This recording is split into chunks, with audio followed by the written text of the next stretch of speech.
everyone. Welcome to the TELSIG Podcast. We're joined today by Klaus Mundt and Michael Groves. Guys, thank you very much for coming on the show. We'll do. There'll be a lot of people who'll be familiar with your work on machine translation, and you've been thinking and writing for quite a long time now about things like the impact of these tools on student voice, authenticity, assessment, policy, and if people weren't following the machine translation story now, then they probably will be facing all of these issues quite, they'll be clogging up their in-tray now. But you guys have been on this for quite some time. So before we tackle all that, do you want to just give us your personal backgrounds and how you came to be involved in this area?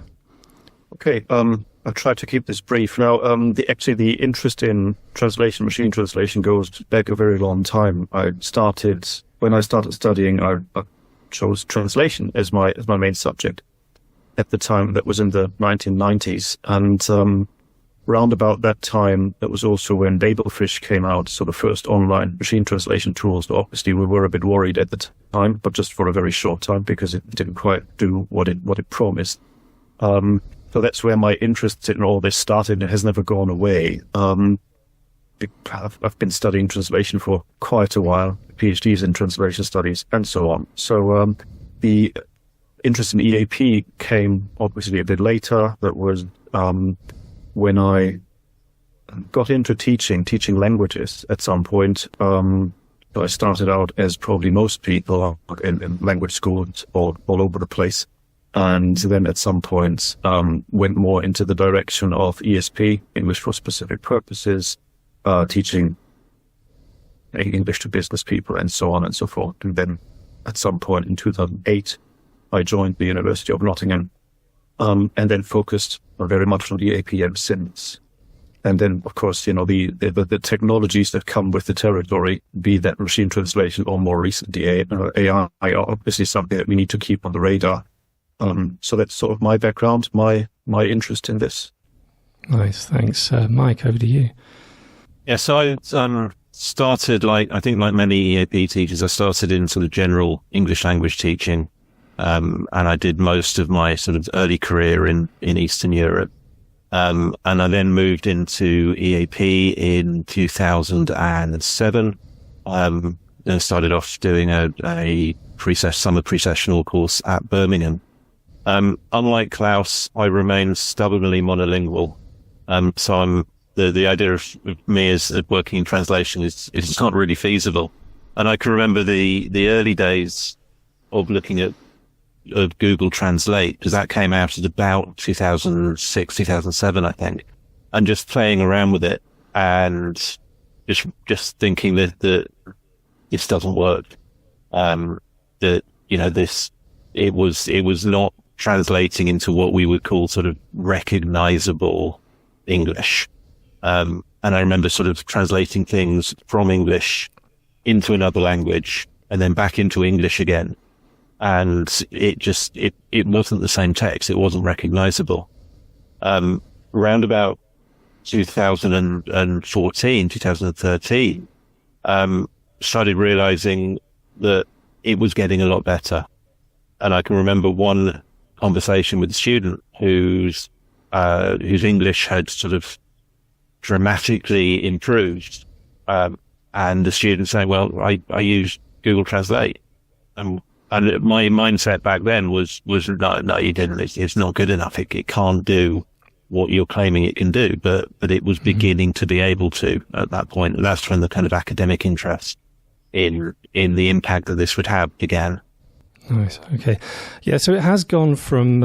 I remember the days well when it was a bit of a joke. If you wanted to get a bit of radio material, stick something through a translator and then back again and then try and figure out what it was saying. So I think, is it the in your work, so you've cited the development of the artificial neural network as the real key point where this started to change and everything up the game. So we've gone from quite a clunky sort of was it a rule-based translation system before, or what was the impact of this neural network on how the translation was being... It was a statistics-based tool. Before that, it was rule-based, and the rule-based ones were the ones that didn't work very well at all. Then came the statistics-based ones, where we tried to get away from the idea that one language maps neatly onto another, so that the rules match. That is not the case. The neural network technology is then an extension of the statistics-based machine translation, because it's still probability-based. So we call it something else, but it's still informed by statistical calculations. But yeah, that's how this came to be, I think. So it became more human-like around 2016. Is that fair to say? I'm not sure it became more human-like. I'm a bit cautious with these comparisons of what the machine can do and what the person can do, because they operate on completely different principles. It became certainly more accurate, and it managed to handle things that it couldn't do before, idiomatic turns and so on. So if that's human-like, then yes, you're right. Yeah, Mike, you mentioned the first experience of a student doing this was 2014, you said, was that right? Something like that, yeah. So you've written about, I think your most recent article was talking about perceptions of how university staff, teachers, lecturers viewed this, and I think one of the main takeaways there was, you said they were slightly more cautious about writing being okay than reading. So is that fair to say it was a valid tool to use to understand texts, but they were slightly more wary of it being used to generate students' work from their first language? No, I think you can say that. Sorry, Mike, you want to take that? Okay, thank you. There was concerns about students writing in a couple of areas. Firstly, there was the authorship thing. That if a student is writing in English with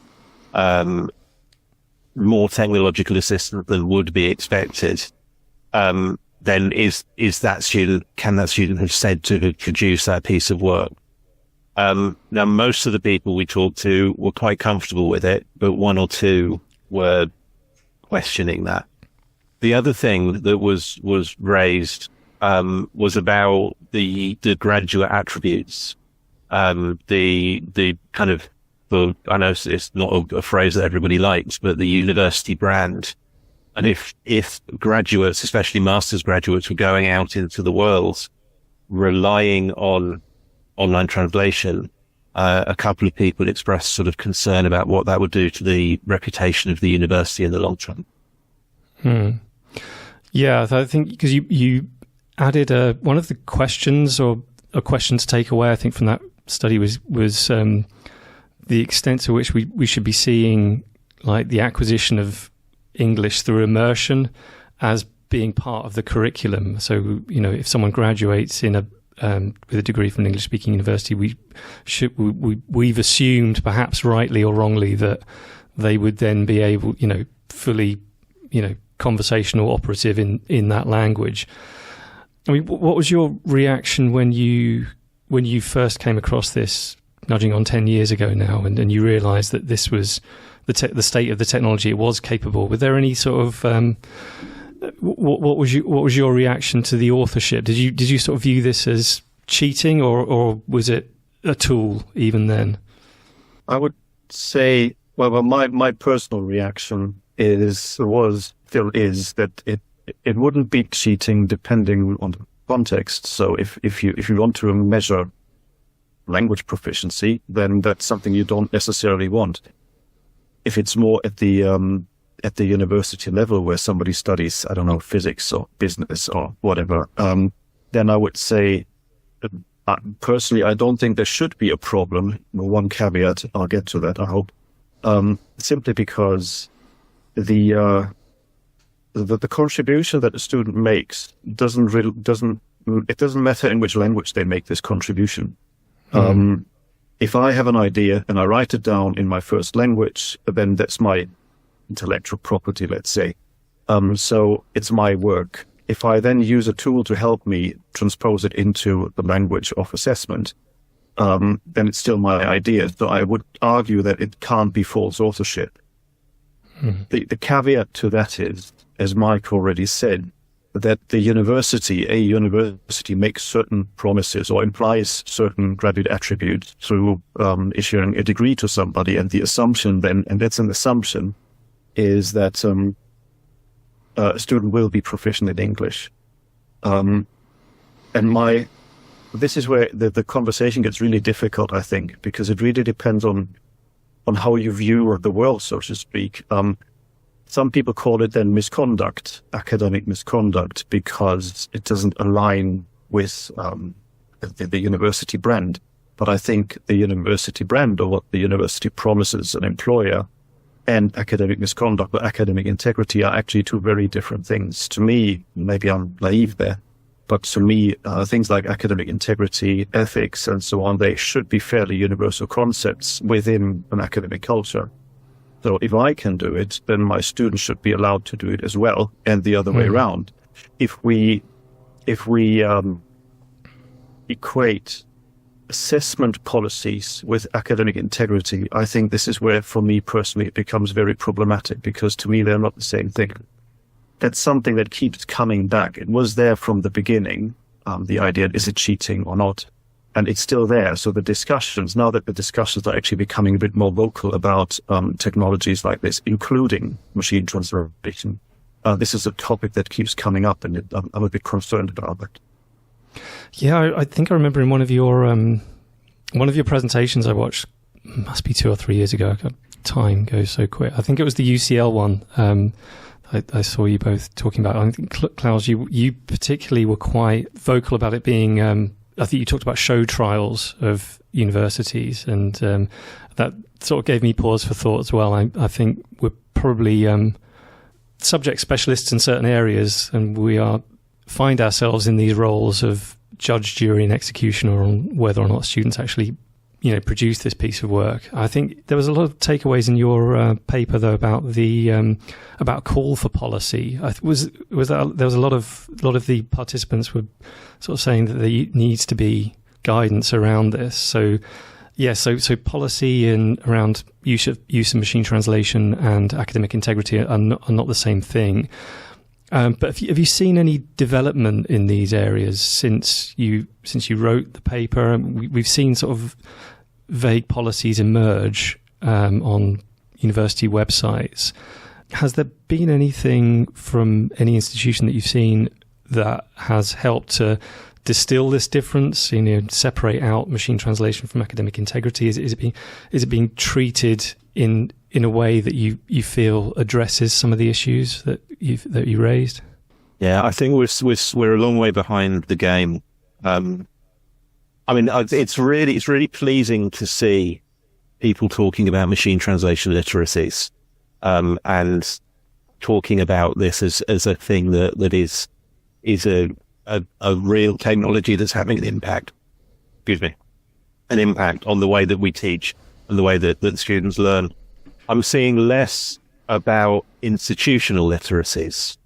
How do we, as an EAP department, as a university, as a community of practice, how do we actually see this? What is the view of authorship? Where are the lines? And, if we think that somebody is transgressing, how do we deal with it? Because we've got really easy and robust ways of dealing with copy-paste plagiarism.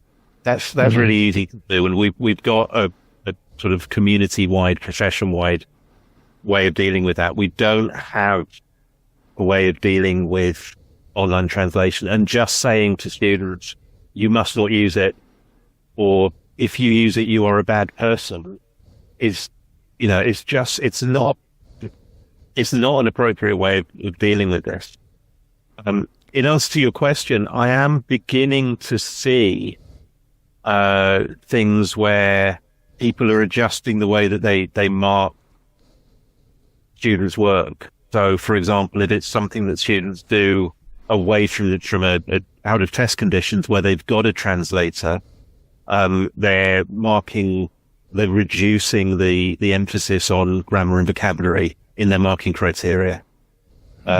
So they're kind of saying, we understand that the students can outsource this to online translation or Grammarly or ChatGPT, but it's no longer something that we're actually going to give credit for because we understand that the technology can do this. We're going to instead give credits for organization, argumentation, intertextuality, or that kind of stuff. I would like to see an emphasis on readability. I think there might be a little bit of the baby being thrown out with the bathwater, that if we're not assessing grammar and vocabulary anymore for these things, we still need to assess user friendliness in a way, or how easy it is for the marker to actually understand what you're getting at. And if you're using online translation badly, then very often you get text that is not very readable. So that's something I'd like to see happen. Yeah, I mean, shifting assessment criteria away from language focus is probably easier for some subjects to do than things like English for academic purposes, which sort of has this explicit focus on language proficiency.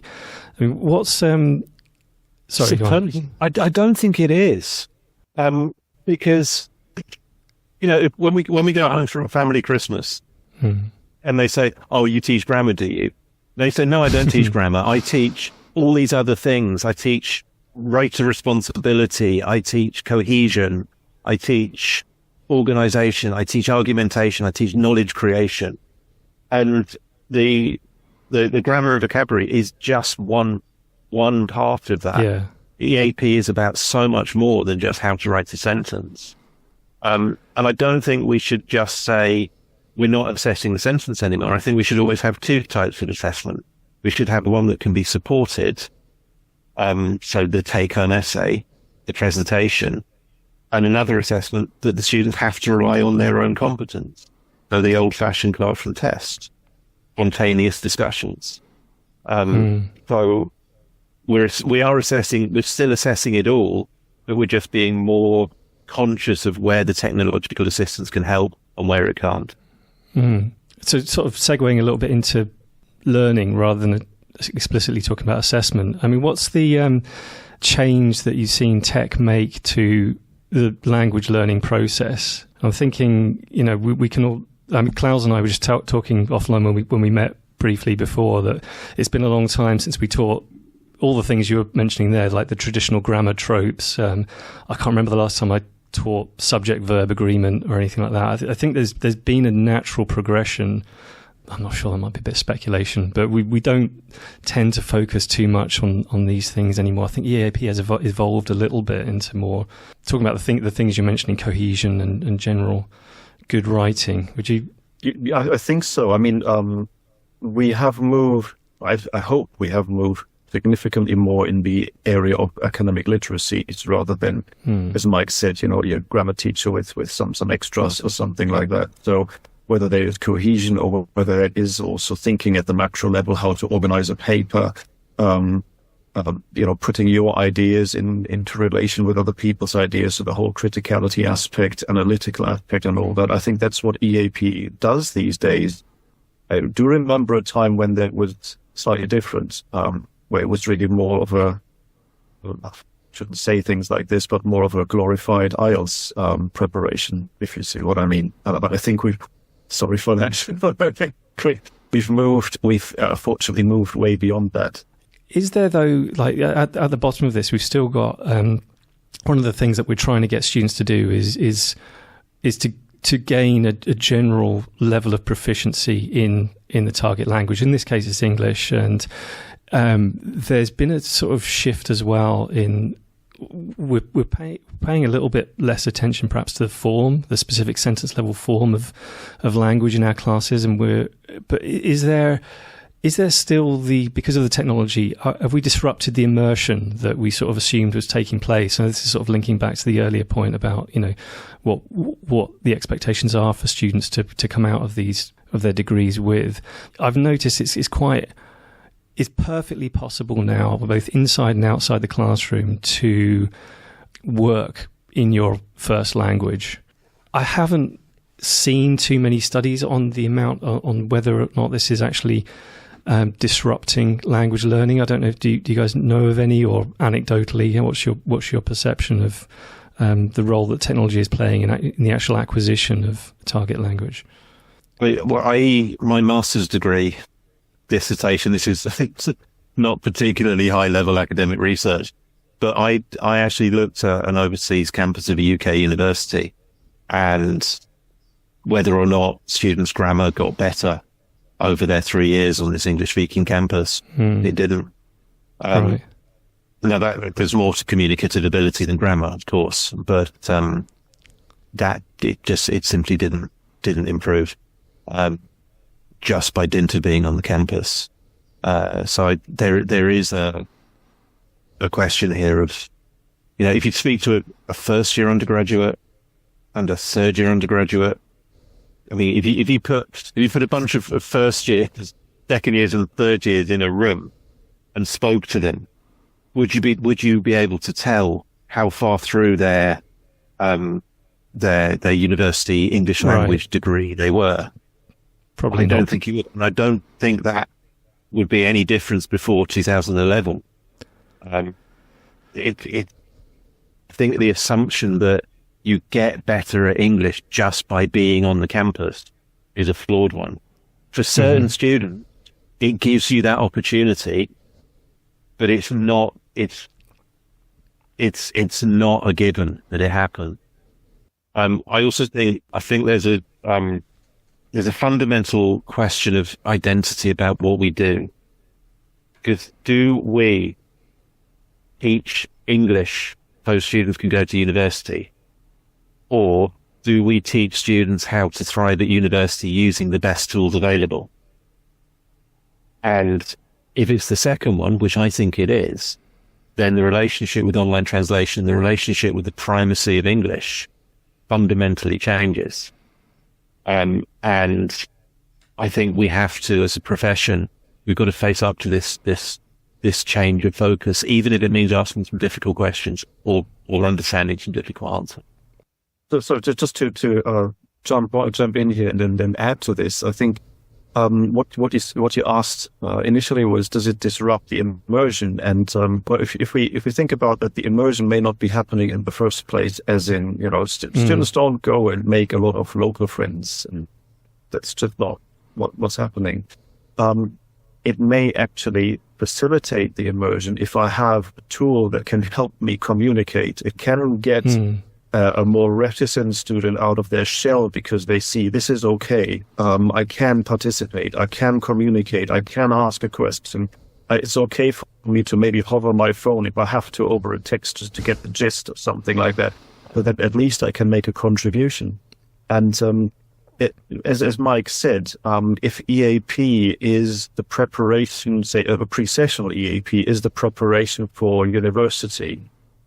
Yes, there is a language aspect, and yes, we actually report to the UKVI and things like that. So we are accountable to them. We don't report to them. So there has to be a language aspect.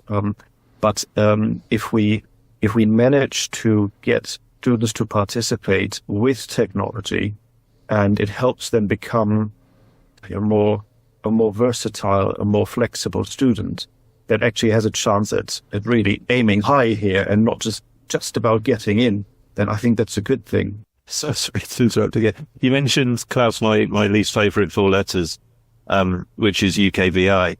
And yeah, I understand that for the UK EAP department, this is absolutely crucial and essential. And that you're working under their auspices. But a huge amount of EAP in the world doesn't happen in the UK. Yes. A huge amount of transnational education, of English language or EMI education, doesn't happen in the UK. So this, if it's a global community of practice, which it sort of has aspirations to be, then the UKVI becomes, it's always going to be important, but it's not as important as it sometimes seems to be when you're working, as I have done, when you're working in a UK university. Yeah, so it's definitely got this. There's I think this is the translanguaging is something that I've just been attended a few webinars on recently, and it's really interesting. And the view is that the technology is the leveler, so it's a real force for good. I think. I guess we have to ask the question at some stage of whether or not an unaided level of language proficiency is required, or can we sort of make ourselves these extended minds and use the tech to facilitate understanding that we wouldn't have otherwise. And thinking specifically of the students who set up the real-time translation on their iPhones in class and everything. I was just thinking, this is highly anecdotal, so just shoot this down if you want, but because I'm a language learner myself, and I'm reading in my target language, and I've got a stretch of text which I just, I'm stumped on, and it's one of the, you're at this branch point where you could linger on it, and there's a real benefit to lingering on the stretch of text that you're not familiar with, because the chances are you are familiar with, it might be the way a noun is inflected or a verb is conjugated, and you just hadn't recognized it in that context, but you spend some time on it and you've got it, and it's more firmly embedded as a result of having that cognitive strain to push through. But while I'm sitting there, the temptation to reach for my device and hold it over the page that I'm working on is sometimes just, it's especially if you've got a lot to get through.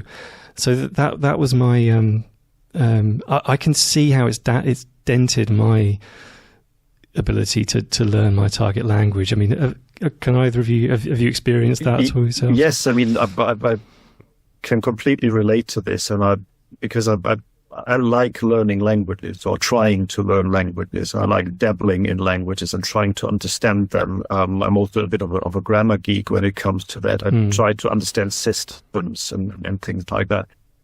So I can completely relate.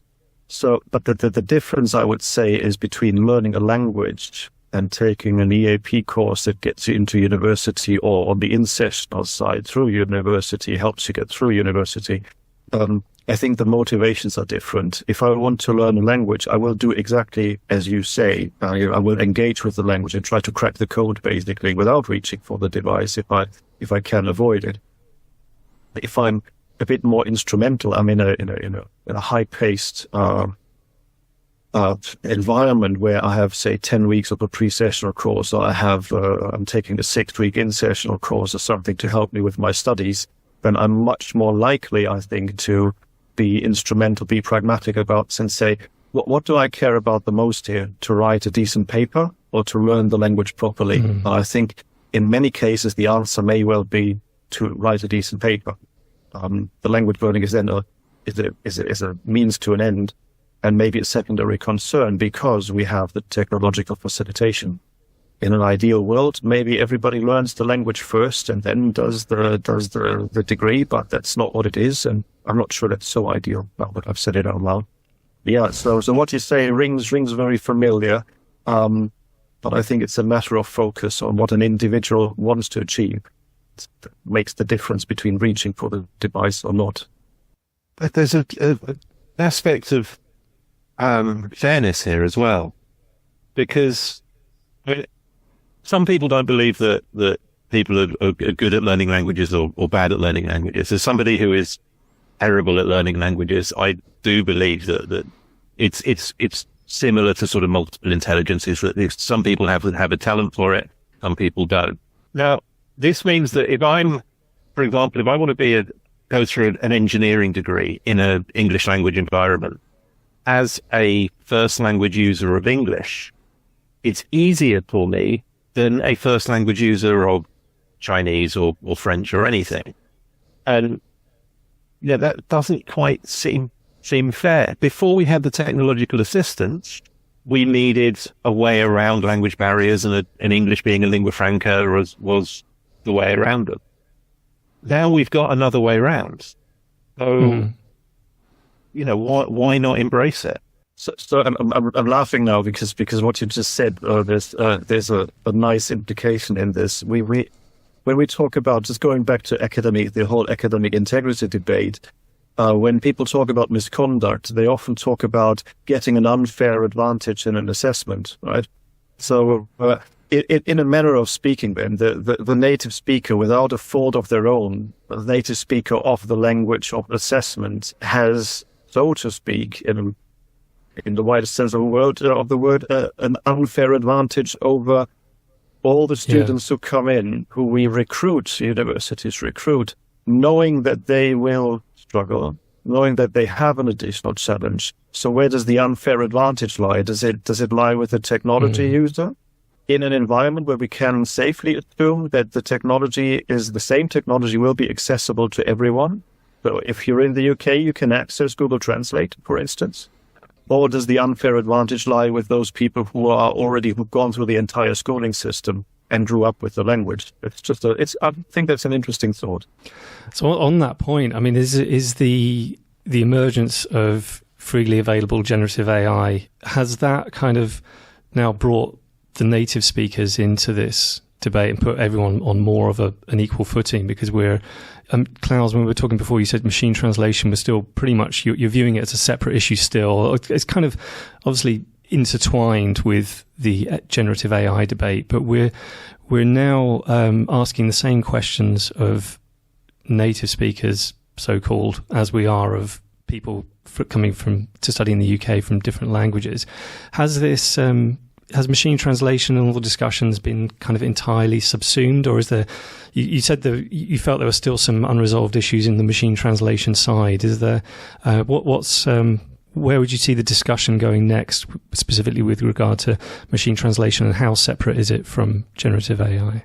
Well, what bothers me about the discussion, sorry for just jumping in there, what bothers me about the discussion of machine translation and AI, basically in the same sentence, is that people seem to lump these technologies together. And while both are neural network based, both do fundamentally different things. The machine translation tool transfers a text from one language into another, the text that you still have to write, okay? Whereas the generative AI writes a text for you, and that is a big difference. And that is why I would like to see the discussions of these separated in terms of legislation, in terms of, suddenly translation becomes false authorship, and that comes from people who maybe speak one language and read half of their background reading in translation. I like citing Vygotsky, but I don't speak Russian, so that's I have to do that. So whether AI, I'm not sure what AI does. It's what status it currently should hold, because I have a few reservations about the way it works and the way it is perceived. Because what seems to be sometimes forgotten in these debates is that generative AI is also only probability-based technology, so it doesn't know anything. It has no knowledge. It's not an encyclopedia or anything. It just pieces together text based on your prompts and based on what it finds in its training data. So it will give you a text that it thinks is likely based on precedent created by humans. That's pretty much what it does. So that's the first thing we need to understand, I think. And that may give us an idea of where it should sit in academia. I'm not sure what is it? I mean, I'm just going to throw the question back now. What does it do? Where does it sit? Is it a leveler? Is it a thing that we're concerned about? I don't know. Are we concerned? It's a tool, surely. And like any tool, you can use it well and you can use it badly. And the more powerful the tool, the more damage you can do if you use it badly. So there's a difference between using a knife and a chainsaw. And I think AI is more on the side of, or generative AI is more on the side of the chainsaw. Good analogy. Yeah, I just got it off ChatGPT.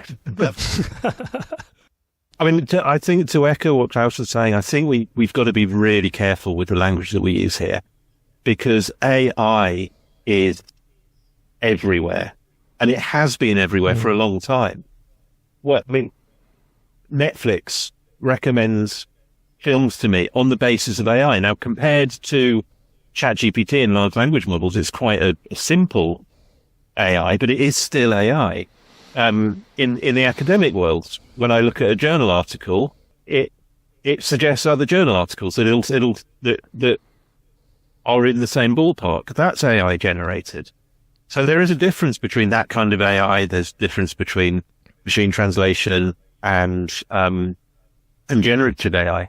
The boundaries are blurring because I know that some students are using ChatGPT to do translation. I know that some people are using it to do proofreading. And, what's the difference between writing in if English isn't my first language, writing in my first language, putting it into Google Translate and assuming that it will come out grammatically correct, or giving it a stab in English, putting it into ChatGPT, and then assuming that the output is going to be more correct. So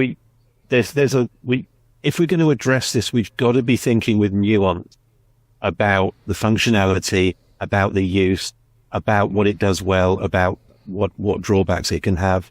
And I'm afraid that despite all of the conversation since ChatGPT came onto the university campus and that kind of fanfare about, 18 months ago, 2 years ago, I'm not seeing as much nuance as you might hope to expect when we're talking about it. Well, I was just going to say, I was just going to ask Mike to flesh that out a bit with regard to policy or, the conversation. Which direction would you like to see it go in, and what specific topics would we address? And this might sort of blend into policy a little bit, but Klaus, I don't know if that's massively off topic from what you're about to say there. No, I think that was actually kind of the extension I was going to give there. So, if I may, I think what we need to do is to work explicitly and visibly towards cultivating academic integrity, cultivating academic achievement, and basically showing a student, maybe also staff, the benefit of doing some of the legwork, doing some of the hard work. And again, as Mike said, viewing any kind of technology that we have at our disposal as a tool to help us, not as a tool to replace the hard work. That's not what any of the technology can do for us. If a student, and I do believe that the majority of students comes to a university to learn something, to not only just walk away with a piece of paper and say, I beat the system. They don't want to do that, I'm pretty sure. But, some people might disagree there. But I think if we show students how to do well with the aid of technology, so to use technology responsibly, so to speak, cultivate their digital literacies alongside or included in their academic literacy, that's the way I would like to see things go. What bothers me, it actually does bother me, is that we haven't, as far as I can tell, moved forward very much since the first discussions of ChatGPT. We're running in a circle somehow. That's my impression, at least. And the best we have come up with is banning things or curtailing things. While if you look at the Russell Group principles, 6 principles to deal with AI, I think at the very top it says we cultivate student and staff AI literacy, and we're not doing it. I don't think we're doing it. Or maybe we are doing it, but more implicitly. And I think it should be right there. It should be right on the top of the agenda, where when the students join us, we openly engage with it, and not just a one-off session during induction week. No, continuously. What is okay to do? What is not okay to do? Showing them what it can do. Definitely showing them what it can't do. And involve staff in this as well, so that some of the myths about the technology might just go away at some point, because I think the technology is widely misunderstood. Sorry, that was a trigger for me, wasn't it? So stop there. Triggers. Mike, is that roughly what you were kind of aiming at with your plea for nuance?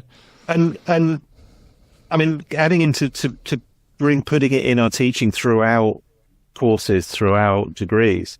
Assessing the use of it as well, I think is really important. And you can build assessments where you ask students to, for example, critique the output of ChatGPT or compare their own output and a machine translation output. It's all doable.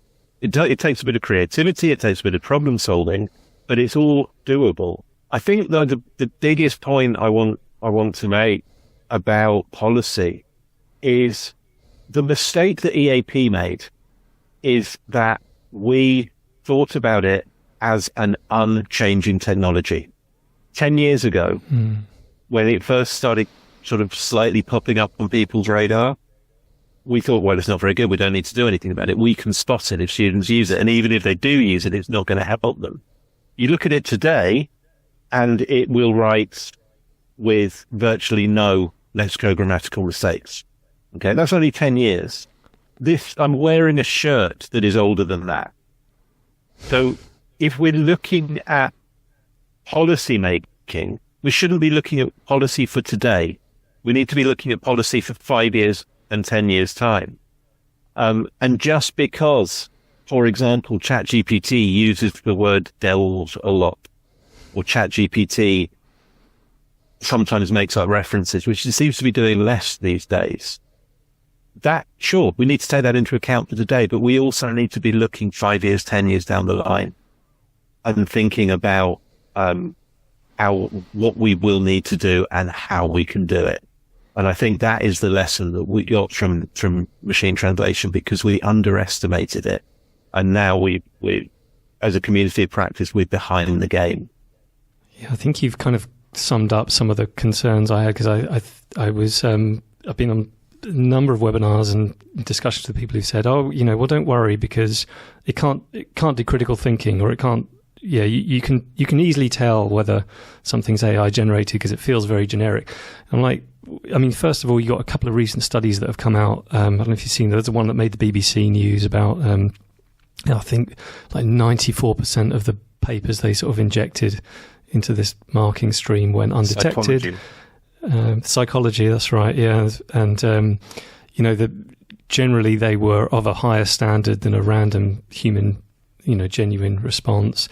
I think I find the argument that it can't do critical thinking sort of a bit open to question. I think if you told I haven't actually messed with this, but if you told Copilot or Gemini or whatever to play the role of someone who's got this experience and to critically reflect in light of certain recent events, it would be able to do so fairly easily.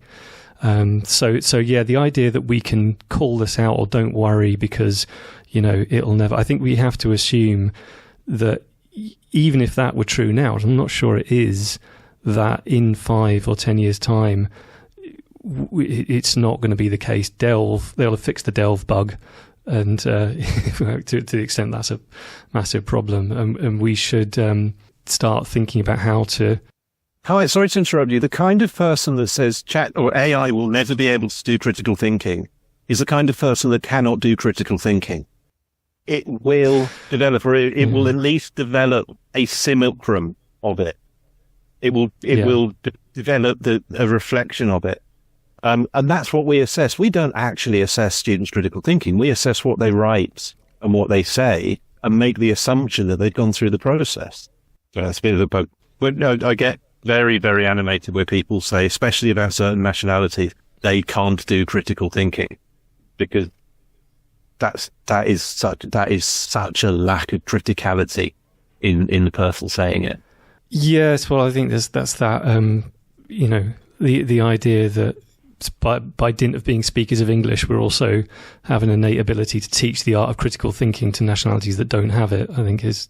I don't think that there's a nationality that doesn't have it, and I feel equally strongly, if not actually stronger than Mike about it. I'm just holding back now. Yes, focusing back on the technology, it would be naive to assume that it will not be able to do or to simulate critical thinking or analytical thinking in the future. And yes, we're speaking about fairly short time frames, I think. Not a computer scientist, but just looking at the way these things are developing and how something like ChatGPT also now it starts tying in more and more and more with apps on your computer, has access to the internet, at least in the paid version, and can be trained to do certain things. I don't see why it wouldn't be able to do that. I mean, if you look at other AIs, like what's it called, Perplexity, I think, is that the one that summarizes articles for you? I mean, you might wonder, why not just read the abstract? Did we really need it? But if a technology is able to do that, then it's already able to do that now. Yeah, so if we then add some function there about the critical aspect or comparative mode, let's say, between this bit and that bit, you may be able to piece together a paper without just by clicking buttons. I mean, at some point you wonder, is it worth the effort, or could you just write it yourself? Would that not be easier? Yeah. But I think, it would be naive to assume that the technology will not be able to do that. We made the mistake, as Mike said, we made the mistake in EAP and the rest of higher education to assume that machine translation will never get there. Now we know that was wrong. So why would we go and make the same mistake again and assume just because a technology can't do X now, at 5 years down the road, especially if people invest heavily in it, it cannot do that still. And just go to language and thinking about the future.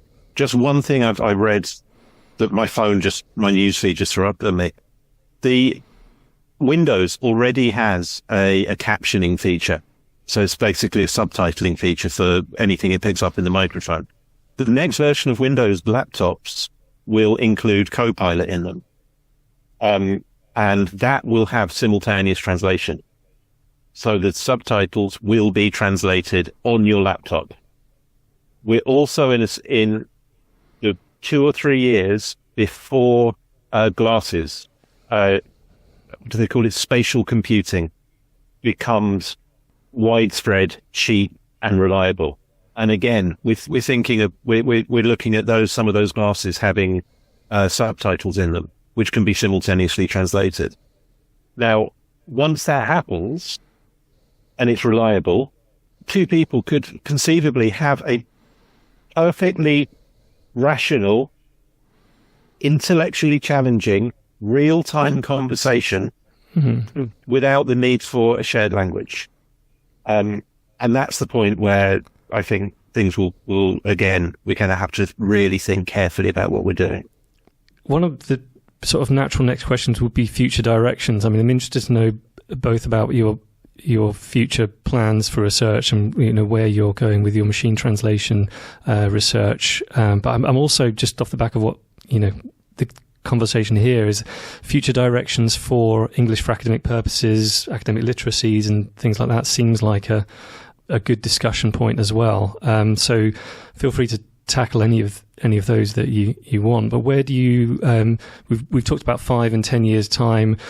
What are you guys looking at researching? Are you planning to continue this train of research, or are you branching out to incorporate? You're going to succumb to the allure of AI and delve into we'll delve AI further into it and just let they write our papers for us. No, I think the next thing that Mike and I together have on the agenda is something on AI literacy to write up. To hopefully finish it sometime. It comes out next year. There are plenty of things that we can do, and I think they would be worth going into for EAP. And because there's in all of this, there's a massive opportunity, of course, to lead. EAP sometimes may feel it's not in a position to lead academia, but I think it actually is. And maybe it should seize that opportunity and engage with certain things and research these things as well. So what is good practice? How can a technology facilitate learning? This is where I would like to see EAP go, to basically move itself a little bit more to the center of the whole thing and not just, accept the role as the language people who do something, before the students enter university or after they've entered university, where you can send students to fix their papers for them. We have a huge opportunity there because there's so much expertise and experience in EAP that is directly relevant to what is going on right now. So I hope that EAP does not pass up this opportunity, but rather takes a much more central role, does some proper research on it, makes some concrete suggestions, and takes them out there into the academic community. And I think one of the strengths that EAP has, and I'm not saying we're the only discipline with this strength, but one of the strengths we do have is pedagogic creativity. And that's what we need. If we can say to the rest of the university, here are some creative, fundamentally good practice ways of dealing with this, then we, as Klaus said, we can move into the vanguard, or at least we can be part of the discussion. Us moving into the vanguard is a bit hyperbolic. What we don't want to do is fight yesterday's battles or fight the last battle. We don't want to be talking about, well, students have to be able to demonstrate the present perfect or whatever it is. And we have to also, we've got to listen to the rest of the university with proper listening and proper empathy. Because if other departments are saying to us, if computer science is saying, we feel under a existential threat because ChatGPT can write code, we need to engage with that at a proper level. We haven't talked about computer science, but obviously the ability for it to write code is something that, to my eye, it doesn't make the concept of learning code redundant. It just means you've got to change the way you teach. And we've got to be able to critique it rather than create. I mean, even with good AI-generated material, whether it's images, text, I'm messing a little bit with music recently, but that I'd never once, even when it's great, the output is, of a standard well beyond anything I would expect. It's still, I've never been able to use something uncurated first go. It's still going to need that sort of shaping and direction. I mean, one of the questions I was going to put is maybe the university, higher education or education generally does need to have a rethink as well. I mean, Klaus, you were saying earlier that it's more about people don't come to university just to get a piece of paper. But I think a lot of institutions have set themselves up as gatekeepers with this massive focus on employability. You've got, the big institutions like Harvard are, recruited from exclusively because of their, assessment strategies and their ability to, identify really strong people. I mean, is it a time for higher education to rethink and perhaps unclench a little bit from assessment? Maybe just reevaluate what the student experience is. Sorry, that sounds really vague and philosophical, but no, it sounds great though. Philosophical is good. No, I think I'm not sure that higher education will unclench from assessment, although it will need to change assessment. I don't think that if we're thinking about graduate attributes, learning outcomes, employability, and so on, I don't think that writing a 15,000 word dissertation or a 5,000 word essay is still very, very useful measure for that. And my hunch is, I have no evidence to support this, but my hunch is that, again, 5-10 years down the road, if an employer looks at a graduate certificate and they might think, what's more important to me? Is it important that somebody arguably speaks English at an IELTS 6.5 and can write or a 7 or whatever, and can write an extended paper? Or is it more important to me that a graduate can actually use available technologies well so that they can do their job better? Maybe the answer is somewhere in the middle, but we need to put this on our radar. It's already on the radar. We need to put this more to the center of our agenda, that we adjust to the time that is moving forward. And one thing that I've noticed, and I think I've observed when AI came out, was we moved backwards immediately. We said, let's ban it, let's do in-class exams. Not by we, I mean that there was this idea in higher education, and I've heard way too many times, there's a simple solution to all of this. Let's just go back to in-class exams. And I thought, yeah, but that doesn't address the issue. You're just protecting the thing that you're protecting your comfort zone. And if a university protects its comfort zone rather than going with the times and what the students actually need, and as you say, also feed into the student experience, that the student actually feels engaged, feels valued, and feels that they learn something that they can take into the world beyond the university. If our priority is to protect what we are used to, then we're making a mistake. It's a big change. It's got to be a cultural change that is necessary to really, work constructively with all this and move forward. But I think it's It's something that we just have to accept that we should be doing that. We should be doing that anyway. I mean, I don't know about how it is at your institutions, but wherever I go, I hear reflection, and reflection includes moving forward, doesn't it? Reflection includes improving things based on things that you observe may not be working so well. And when we preach it, why don't we just do it? Your academic literacies course, you mentioned you're developing. So, Klaus, you're working on this at Nottingham, and is this the paper that you've got coming? Is this based on what you're doing? And Michael, are you doing a similar thing in Hong Kong? In Hong Kong, I mean, we can talk about the academic literacy thing in a minute. The thing that I will be working with this year is trying to use ChatGPT and Pi. I think Pi is a really good AI because it's built, or it's sold that it's built on emotional intelligence.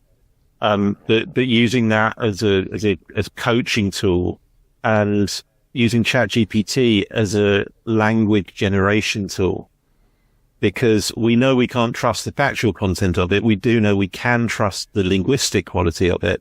So if you say to ChatGPT, give me a text at CFR B1 about human resources management, then you've got rich input. And almost every theory of second language acquisition will tell you that rich input is important. So that's what I'm going to be playing around with. That's what I'm going to be pedagogically experimenting with my students in the coming academic year. Less of the online translation, but I'm still going to be trying to encourage students to be using it as a learning tool, not as a substitution for learning. So every time they use it, they should be thinking to themselves, what did I learn there? What skill did I develop? Is that sort of tied in with your idea when we talk about policy? A policy should essentially be inextricably linked to this academic literacies development or AI literacies development? Don't like inextricabilities. No, and let me scrub that word loosely. Yeah, I mean, I would say that it's a tool. And we should be exploring the ways that machine translation can be used as a tool, generative AI can be used as a tool, and whatever comes afterward, whatever the next evolution is.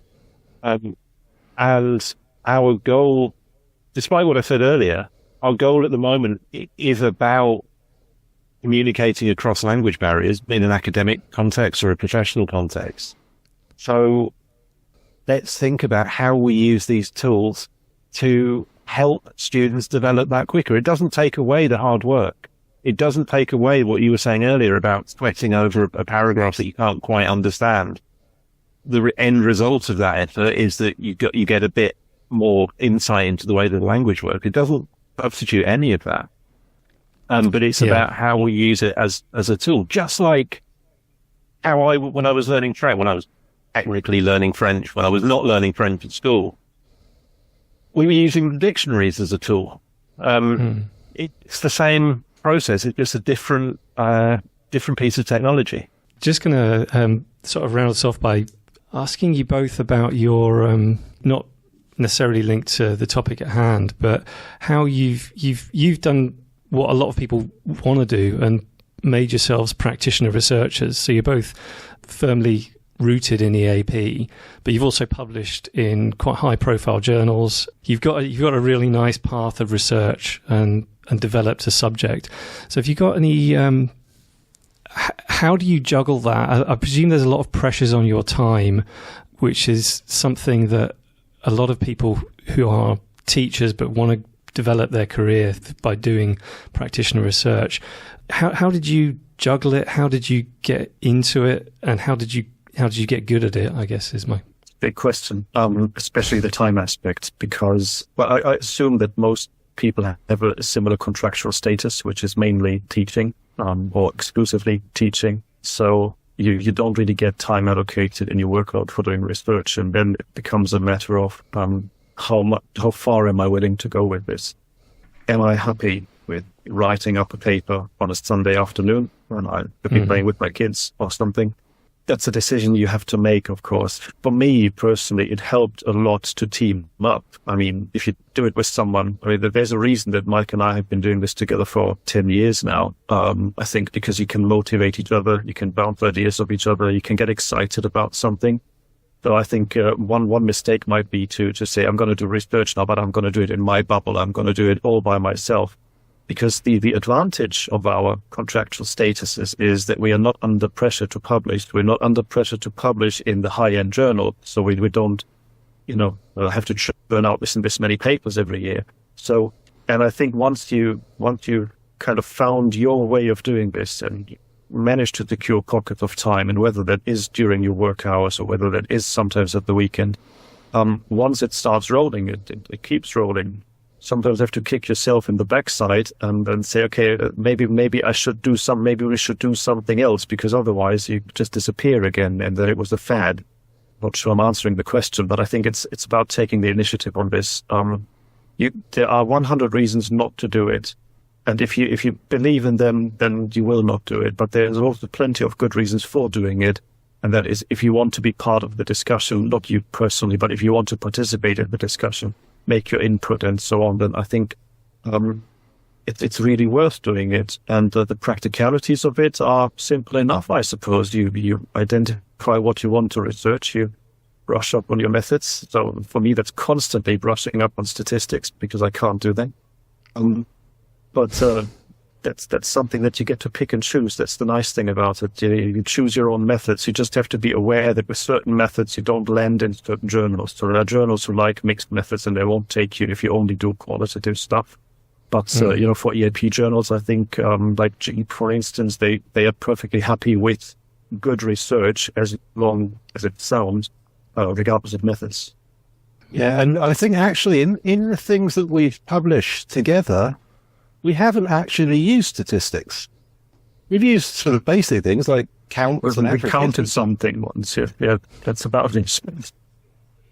But we weren't sort of high-level statistics. And when we did the more qualitative study, which was based on the interviews, we weren't using high-level sort of functionalities of in vivo, but I think we had quite a focused research question, and that gave us the ability to be able to answer that question without the necessity to use very advanced statistics or very advanced qualitative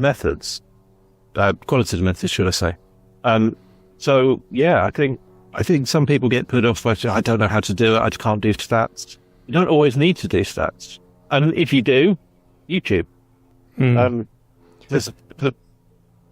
think what I'd also add to what Klaus said is, it feels like a massive job to write a paper. It's not a massive job to write a paper. It's 100 little jobs that you put together. And, working together with somebody you like and respect and trust, it encourages you, because you don't want to let that other person down. So you'll do that little job, You'll do those little things, to get towards that final goal. And I hate to say it, but the amount of energy and effort I've seen people complain that they don't get any research time to write a paper. They could have written the introduction in that time. Just stop complaining and do it. Maybe that's a bit punchy to say, but I don't intend to work in the UK again, so I can speak. But yeah, just it might not work out. And we have also had the experience of you get back the paper, and reviewer one says one thing and reviewer says absolutely the opposite, and you don't understand, and there's a lot of frustrations that you have to deal with as well. But if you want to publish, if you want to write a paper, start thinking about it, planning it, and writing it. Stop talking about it, start doing it. If you do have other things in your life, if you've got, if you can't spare any time. Sorry. I've been listening because I'm one of these people struggling and making excuses as well. So but it's really interesting listening to a guy, Oliver Berkman. It's one of my sort of time management heroes at the moment. He sort of talks about facing up to finitude and basically saying that you will, if you do focus on one thing, then by extension you don't focus on other things which are competing for your attention. It is about, like, rather than trying to do everything, just making a choice, focusing on the thing that you want to do and accepting that you're not going to be able to do everything else, which in a lot of our cases includes sort of ploughing through a bottomless inbox of emails most of the time. Well, there's that. I suppose if you approach it like you would approach any other professional development effort, either I take a course in this or I go to that conference and all that. So for this, you take time and you're willing to make time, and maybe it looks good on your annual review or something like that. But you can do exactly the same for research.